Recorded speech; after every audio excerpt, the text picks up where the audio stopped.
Greetings all, it's time for the 8th episode of the Drydock, and as we're getting on for 2 months now, I think with this format is proving quite successful. So, on with questions.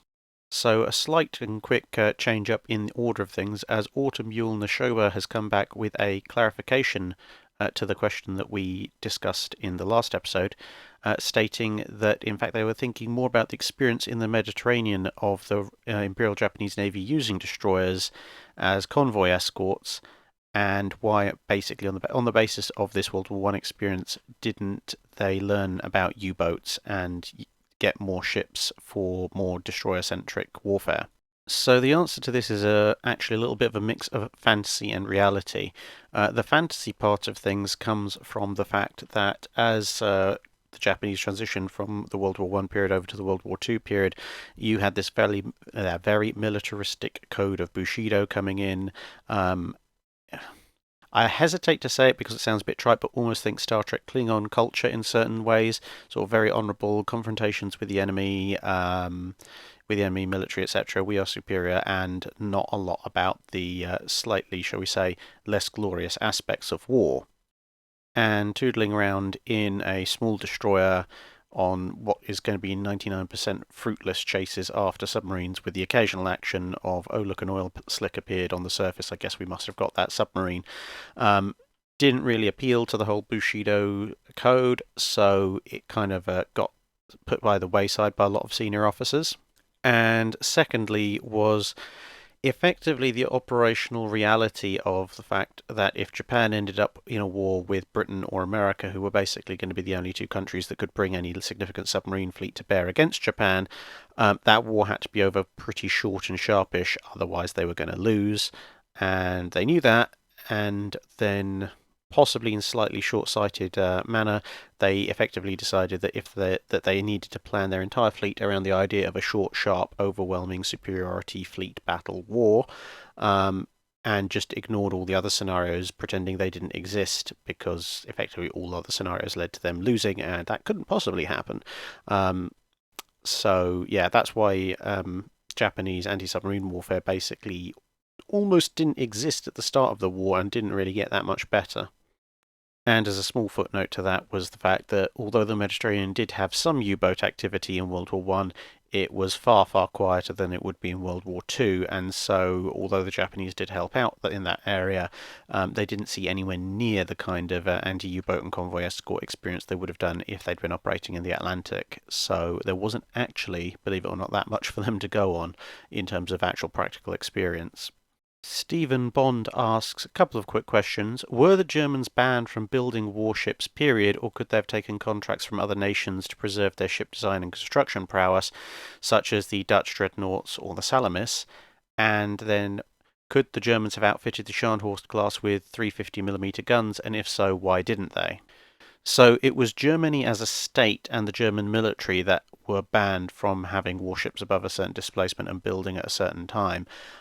So in theory, the private yards could have taken on contracts from other nations and built ships. I mean, the Salamis is a classic example of that.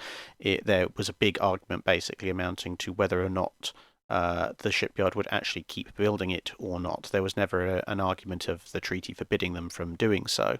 The larger problem was basically that because of the Washington Naval Treaty, there was a significant drop in the foreign market of warships being built, and Germany, having been fairly economically devastated by the war, was in a far less competitive position to build ships than the victors of the war, the Americans and the British especially, who still had plenty of shipyards and were obviously therefore able to get work more easily, such as it was.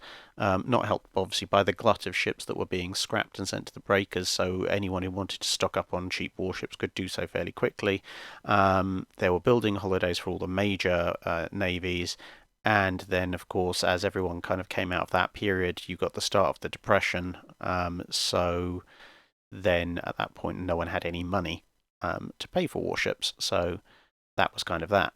There was also the issue that most of the secondary nations that would have wanted warships would tend towards wanting longer range ocean-going warships that Britain and America were better placed to produce, as opposed to the kind of short-range, brawling North Sea type warships that the Germans had up until that point specialised in.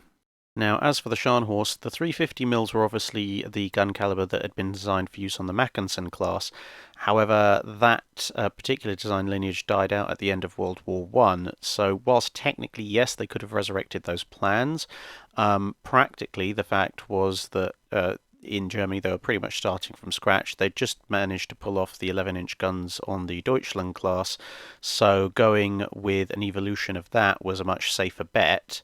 And obviously there were long-term plans to refit the Scharnhorst with twin 380mm or 15-inch guns similar to the Bismarcks, and it just so happened that with the particular design and layout of the Scharnhorsts, a triple 11 or a twin 15 fitted quite nicely into roughly the same barbette if you designed a little bit for it, whereas with the 350 mils, if you put a triple 350 in, you would have ended up having to expand the ship quite considerably, and if you'd put a twin 350mm in, the barbette would have been significantly smaller than that for a twin 380, and to be honest, that level of firepower of 6 350s wouldn't have been really enough to constitute them as a credible warship. So that would be why they didn't bring back that kind of intermediate caliber in terms of naval firepower at the time.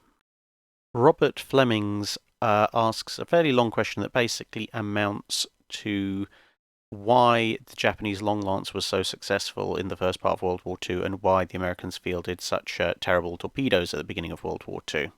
Well, I mean, that's a subject that could probably occupy its own special video and could go on for ages, but again, I'll try and answer it in relatively short format here, maybe more explanation elsewhere later on. So the Mark 14 was the main offender in the American torpedo arsenal, and that basically comes down to those wonderful fellows at the Bureau of Ordnance again, and the bureaucracy of the US Navy in the mid-1930s. Remember, this is the same kind of bureaucratic organisation that completely stuffed up the Iowa's turrets and forced the design of a whole new gun at the last minute. Basically, they made a whole series of screw-ups with the depth keeping, the detonator, and all sorts of aspects of the Mark 14. The torpedo itself, in terms of just being a sort of a long cylindrical object with propellers at the back, was actually a pretty decent weapon. It ran relatively well. When it exploded, it was pretty lethal. It was relatively accurate, but just all those technological bits that actually got the torpedo from point A to point B at the right depth and then made it actually go boom at the end, those are all the bits that the Bureau of Ordnance screwed up, and that in and of itself could be forgiven, except for the fact the Bureau of Ordnance then stubbornly sat there and insisted that no, they couldn't possibly have got anything wrong. It must be all those experienced naval officers who are out there actually using the weapon. They must be the ones who are getting it wrong, and they basically sat like that for the better part of the World War II and refused to admit any error unless they were absolutely forced to by things like naval officers doing their own unsanctioned experiments to prove their point. And then the first thing, of course, Bureau of Ordnance did was get all hissy about the fact that they were doing unsanctioned experiments rather than the fact that the problem had actually been proven. Once the Mark 14's issues were finally corrected, it actually turned out to be a very good torpedo. It was just a little bit late for its reputation. Now, as for the long lance, this comes down to two factors. One was the fact simply that the Japanese packed near enough half a ton of explosive into the damn thing, which meant that when it hit the target ship, it hit with an awful lot more explosive power than the vast majority of torpedoes otherwise in service, especially the ones the Allies had, and obviously therefore the ones they were expecting possibly to get hit by equivalents of. So just the sheer firepower of each individual torpedo hit was significantly in excess of what most people were expecting. And secondly, and perhaps far more importantly, was the fact that the Japanese were inspired by the use of a type of torpedo that was deployed on the British Nelson class, which used extra oxygen to enrich the fuel mixture and give it a longer range. The Japanese took this a step further and went on with a near enough, not quite, but nearly pure oxygen fuel system, bearing in mind that with compressed air, only 21% of that is oxygen, the rest is mostly nitrogen. Whereas, so with a near enough pure oxygen system, you're talking 4 to 5 times as much oxygen to burn, which means that your torpedo is going to go a lot further and possibly also a lot faster. The added benefit of that was because almost all of the air which was oxygen then, was consumed by the fuel burning, there was a lot less exhaust gases, so there was a lot fewer bubbles coming out of the rear of the torpedo, which meant that you had a torpedo that could run much, much further and had a lot smaller and less visible wake. So a lot of Allied ships, especially early in the war, got hit by torpedoes they just flat out weren't expecting, because they were hitting at nearly twice the range of their own torpedoes. And of course, Allied ships tended to work on the assumption that the enemy had broadly similar weapons. So when they thought that they were well out of torpedo range, they in fact weren't, and then these massive half-ton warheads just started detonating. So that was basically the two keys behind the Long Lance's success. Shauna Emery asks, what would Scapa Flow be like if there was one or more carriers, and would it affect the attack? Well, I'm going to assume that since the only real major attack on Scapa Flow was U-47, sinking the Royal Oak, thanks very much, you put my great uncle to the bottom of the sea, blasted Kriegsmarine. But anyway, yeah, if there'd been one or more carriers and present for that attack, broadly, it's difficult to see what effect carrier could have had, apart from maybe being a better target than the Royal Oak, so maybe the carrier would have been hit instead. But the simple fact of the matter is that carriers, especially that early in the war, rarely conducted night operations. And with a carrier moored, it wouldn't even have the wind over its deck, so it wouldn't really be flying aircraft. In theory, it's possible that a carrier that was moored in Scapa Flow might have sent its aircraft ashore, but the airbase that eventually would become Kirkwall Airport wasn't actually built in 1939. It was actually built the next year in 1940. So there wouldn't have been any airstrips nearby that the air wing might have been sent to conduct potential training flights and such. They would have had to been sent much further away, which then in turn obviously means it's very unlikely there would have been any random nighttime flights over Scapa just because a carrier was there. Now, in the more abstract of what if an aircraft of some description had been up, which I guess is probably more what was being aimed at, well, the U-47 was rather visible thanks to a very bright aurora at the time.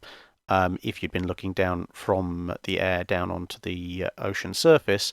So in theory, if an aircraft had been up and around, it may well have been spotted and therefore either scared off, attacked, or someone would have been ready. But I don't think an aircraft would have been more likely to be up just because there was a carrier there. So yeah, aircraft, yes, could have changed the outcome. A carrier there probably is not going to make any real difference, other than, as I said before, U-47 might decide to go after the carrier instead of the Royal Oak. Ben Eccles asks, what is your favourite British aircraft carrier?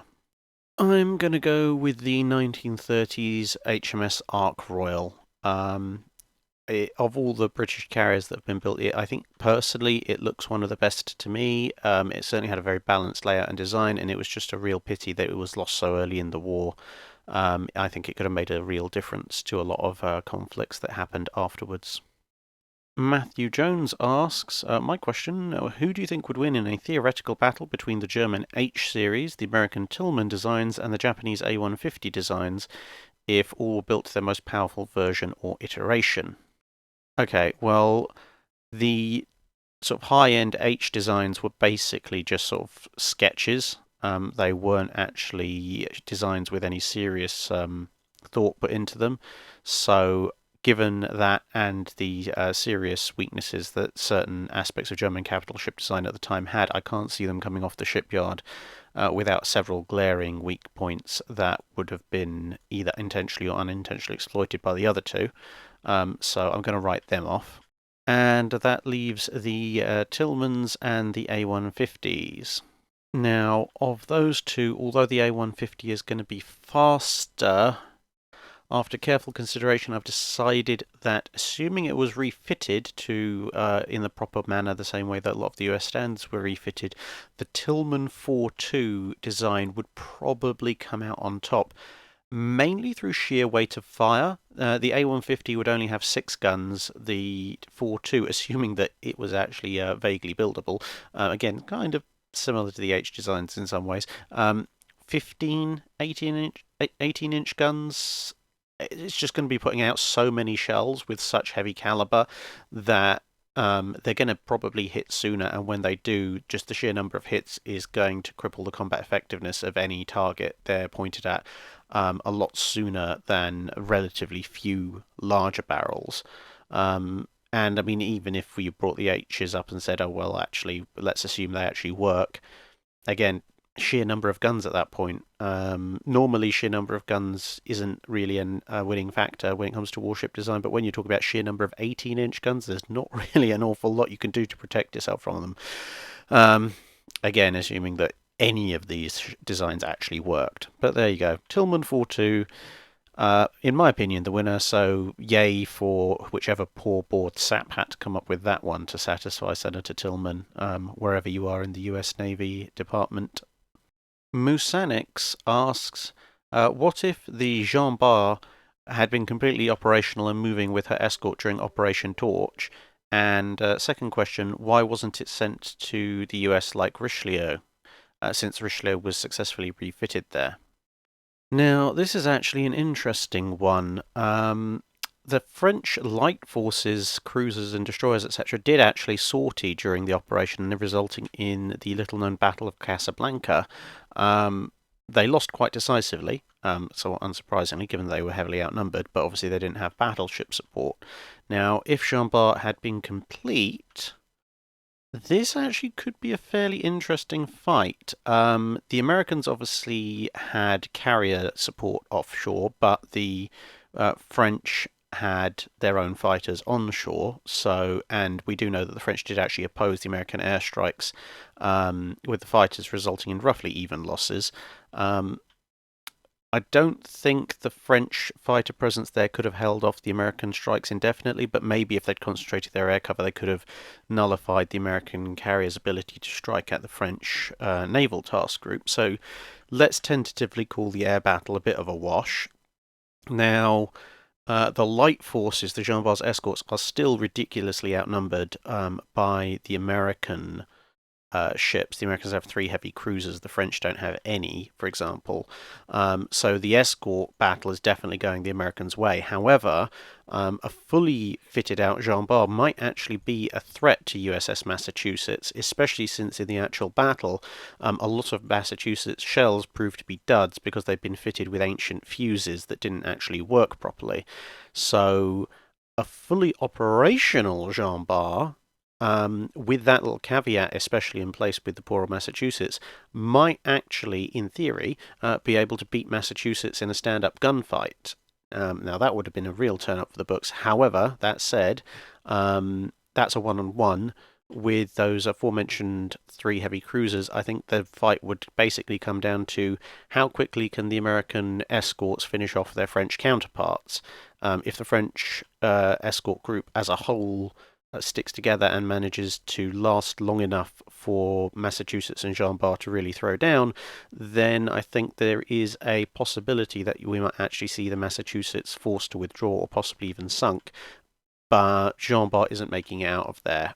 Sooner or later, that escort group is going to be overcome, and the American ships, with those 3 heavy cruisers and all the other stuff they had there, will put the Jean Bart to the bottom as well. Now, as for why she wasn't sent over after the invasion, it came down to 2 factors. One was the fact that the ship had only been partially complete at the time, and its operational guns were stripped and sent over to actually bring Richelieu's main battery up to full strength. So they didn't actually have any remaining French 15-inch guns to complete the main armament with. There was some idea of stripping old 13.4-inch guns out of World War I era French battleships to use instead, but effectively all the necessary options, A, possibly would have taken until pretty much the end of the war, although obviously I guess they didn't know the war was going to end in 1945 at that point. But they would have taken a fair bit of time, and either way, whether they refitted it as a more lightly gunned battleship or whether they refitted it as an anti-aircraft battleship or a hybrid carrier battleship, which were other proposals put forward, it would have been a very complicated and time-intensive, cost-intensive technique, which would have not really resulted in a unit that was especially useful as compared to Richelieu, which by comparison was a bit of a doddle. So at the time, Admiral King, the effective de facto commander of the United States Navy at the time, basically said, no, this is just ridiculous. So that's why it didn't get done. Basically because the options to refit it were far more complex than Richelieu's, and it would have cost too much and taken too much time.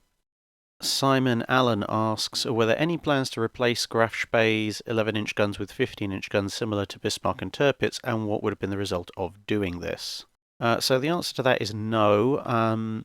The Scharnhorst 1111s were, of course, famously slated to be replaced with dual 15s. However, the Scharnhorst 1111s were significantly larger, more substantial weapons, and the ships had been designed almost from the start with this in mind. The Deutschlands had not. Their guns were smaller and lighter, and as a result, the fittings just weren't there. Without a massive redesign of, say, a twin 15 turret. And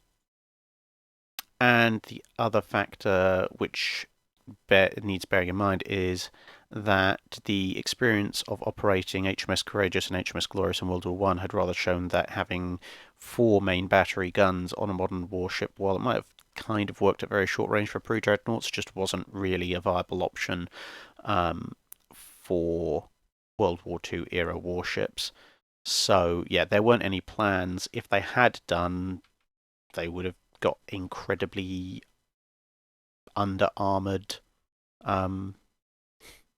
monitors, effectively. Basically, they would have been redoing HMS Courageous and Glorious, but worse, which would be quite the feat, actually, considering the absolute catastrophe that those two ships were before they were converted to carriers.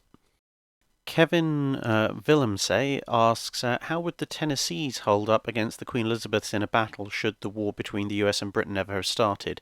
Also, how would the post-World War I Royal Navy and US Navy have turned out? So the theoretical Anglo-American War of the 1920s is pretty much the worst point at which to pit the Tennessees against the Queen Elizabeths from an American perspective.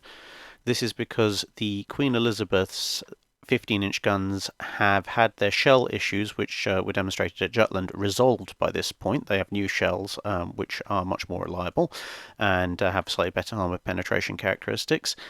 And the Tennessees are still stuck with the first version of the 14-inch 50 caliber guns that they were built with, and these guns actually have significant dispersion and accuracy issues, whereas the 15-inch 42 was actually noted for being an incredibly accurate gun. The Tennessees would have those issues rectified over the 1920s by a series of stopgap measures, and then later the guns were rebuilt into later models in the 1930s, which made the guns very, very useful weapons, but in this theoretical period of the late 1920s that hasn't happened yet.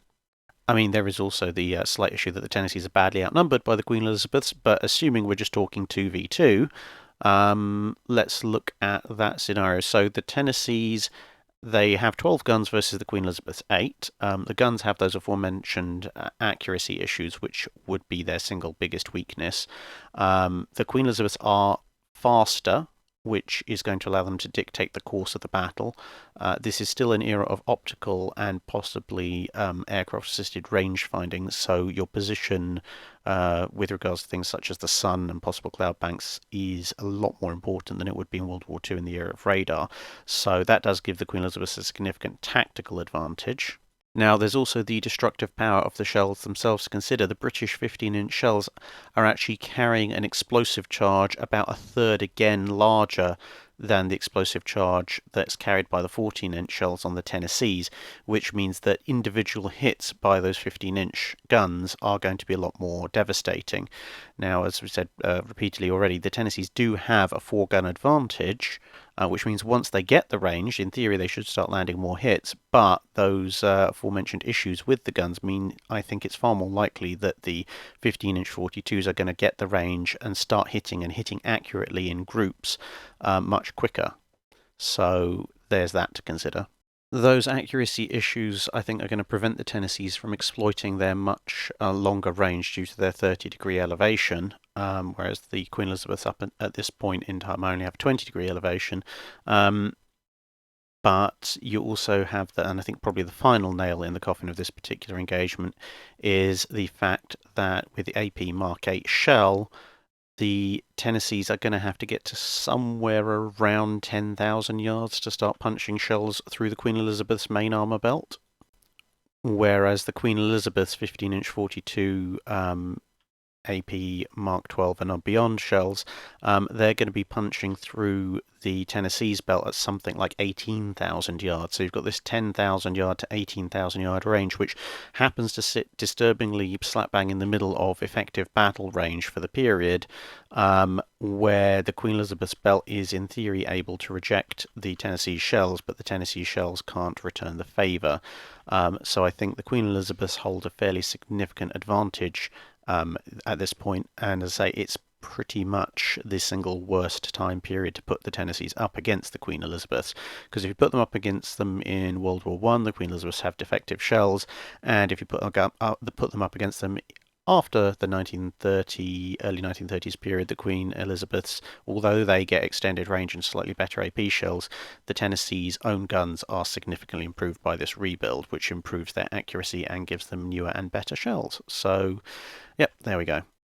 As for how the post-World War I Royal Navy and US Navy would have turned out if they'd continued that run-up, well, as covered in some other questions, you would have seen the G3s and the N3s, the Lexingtons and the South Dakota 1920s, and then probably at least maybe another set of ship classes of some even greater magnitude being built, along with probably significant scrappage of the old 12-inch ships. So yeah, it would have been interesting. There were a lot of crazy ideas floating around in there in the 1920s, but outside of that very basic initial prediction, I couldn't really tell you. Other than I do think the Royal Navy would have a significant advantage in cruisers, because the only cruisers the Americans had plans for at the time were the Omahas, and they're not, apart from speed, then basically giant destroyers. They're not really that good as a cruiser type.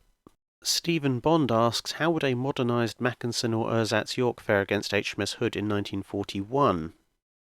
Well, actually, surprisingly badly. Neither of them is as fast as Hood, believe it or not, even in its somewhat decrepit state in 1941.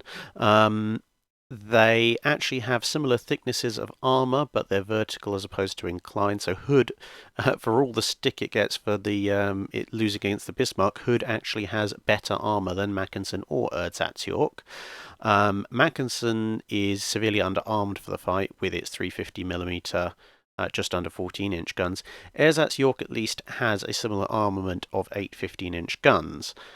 So Mackensen definitely is on a losing streak at this point. Ersatz Yorck has the firepower. It can't run away, although if Hood State 1941, Hood's not really in a great position to chase it either. Armour's similar. I guess it's going to depend on how far that modernisation goes. If they're effectively modernised up to sort of Bismarck level in terms of fire control systems, etc., then Ersatz Yorck probably stands a reasonable shake against the Hood, but it's going to be a very close fight, with the Hood possibly having a slight advantage. Okay, so 2 more questions, I think, in this episode. Brian Spendelow asks, why was the Royal Navy so short of destroyers at the start of World War II? What if they had more destroyers? Would British battleships put to sea and protect everyone during the evacuation from Norway? Funnily enough, the Royal Navy wasn't actually that short of destroyers at the start of World War II. It did have quite a few. The problem it had was that all the operational planning for a fight against Germany had relied on one particular aspect, which in hindsight possibly wasn't such a good idea, which was the French Navy. With the collapse of France so quickly and the loss of the French Navy as an operational fighting unit, the Royal Navy was left covering a lot more sectors than it originally thought it was going to have to. So its destroyer force was stretched massively more than they'd ever planned for. So you had commitments to the Far East, you had commitments in the Atlantic, you had commitments for the home forces, you had commitments for other overseas postings, and then you also had to fully cover the Mediterranean and the Atlantic seaboard and all these other places that the French Navy, in theory, would have been covering in all those tactical plans. And there was, to a certain extent, as actually was kind of borne out during the war itself, the idea that if you absolutely needed to, you could kind of print destroyers en masse, which the Royal Navy surprisingly did. People don't realise just how many destroyers the Royal Navy put in the water during World War II. So there's that. And as for the Norway side of things, yeah, they might, if there'd been more destroyers, they might have put more ships out to sea. The main issue, I think, there was just they were committed all over the place, as they trying to both make up for the loss of the French Navy and also corral what was left of the French Navy and make sure the Germans didn't take it over. I'm not sure they would have committed that much more to the Norwegian campaign, but certainly maybe Glorious would have had more escorts, and maybe they could have shaken loose one or two other ships for that evacuation. We have a question from Distant Gondolin, but I'm going to leave that one for next week because I don't think I've got enough time to cover it and do it justice this time. So we're going to wrap up with Thel Vadami asking, how would the Battle of the River Plate have gone with an American squadron of Wichita-class heavy cruisers? Let's say a low-end squadron size of 3 to 4 ships. Yeah, 3 to 4 Wichita-class 8-inch gun cruisers. Yeah, Grush Bay ain't getting away from that one. The Grush Bay is going down pretty darn hard, I think. Now, obviously, the Wichita itself was a unique ship on its own, and although it would have put up a decent fight against the Graf Spee one-on-one, I think the Graf Spee has the advantage. However, in this scenario, we've sort of hit Control-C, Control-V a couple of times, so we got 3 to 4 of them. And yeah, Graf Spee can't run. The Wichitas are faster. The Wichita actually has semi-decent armor, so it's not going to be such a pushover, although the 11-inch shells are probably still going to get through fairly comfortably. But it does minimize the risk of the shells penetrating really deep. But yeah, it's kind of the target that Graf Spee never really accounted for. A full heavy cruiser squadron of pretty much any nation would put a Deutschland class raider down quite easily. So yeah, 3 to 4 Wichitas, Graf Spee's gone. It might take 1 or 2 of them down with it, but Graf Spee's not winning that fight by a long shot. And since it turns out that question actually took considerably less time to answer than I thought, Commodore Ahassan asks, while the transition from pre-dreadnought to dreadnought is well documented, the shifts between previous types of capital ships, e.g. ironclads, is not so widely known. Can you provide a summary as to why some of the previous types were replaced? Okay, again, this is one of these much larger subjects, but I'll try and give a short summary of the various capital ships and why they were replaced. So, I guess for the kind of period we're talking about, you're starting out with the wooden walls, the kind of HMS Victory style first-rate ship of the line. Those are replaced by ironclads such as HMS Warrior, effectively because the HMS Warrior is vastly more protected and can stand up to the majority of guns that any kind of 3-decker ship of the line can carry. Although, again, Italians' Battle of Lissa, that keeps coming up, not necessarily all the time, but generally the ironclad is a much better protected, much more survivable ship. So that's why those are replaced by the ironclad. Now, those were broadside ironclads, obviously so called because they had all their guns on the broadside, and they were ironclads, surprisingly enough, much in the traditional manner, just made of iron. Now, those were replaced by so-called centre battery ironclads for a short period. Now, the centre battery ironclad arose when somebody realised that you could enlarge the guns on a broadside ironclad up to a certain point, but after that, it just got too much weight of armament, and so you had to start reducing the number of guns to get heavier guns in, and so you ended up with this sort of central battery of much larger, heavier guns in these sort of semi-casement style mounts to allow end-on fire and broadside fire and guns to be swapped over, etc., etc. So that sort of concentrated the battery in the middle of the ship in order to enable fewer, larger guns.